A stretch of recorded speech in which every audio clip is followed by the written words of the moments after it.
మనం అనంతంలో లయం కావాలని సంకల్పించుకున్నప్పుడు, అనంతం అంటే నిజంగా అనంతమేనని అర్థమైనప్పుడు, సార్వజనిక ఏకత్వంలో లీనమవడమే ఈ లయం అని నా భావన. అంతేగాని ఎక్కడో శిఖరం మీద కూర్చొని అక్కడి మలయమారుతాలను ఆస్వాదించటం కాదు. ఇక్కడే, ఈ భూమి మీదనే ఈ లయం జరగవలసి ఉందని దయచేసి మీరు అర్థం చేసుకోవాలి. మహాత్ములు జన్మించే పరిస్థితులే దీనికి సంకేతంగా గాని నిదర్శనంగా గాని చెప్పవచ్చు.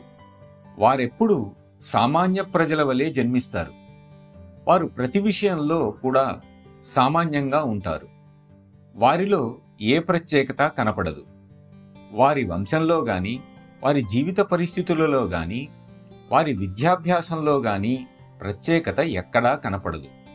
వారు మన మధ్యే జన్మిస్తారు, మన మధ్యే జీవిస్తారు, మన మధ్యే మరణిస్తారు. మరి అలాంటప్పుడు మనం మాత్రం ఎలా ప్రత్యేకంగా ఉండగలం?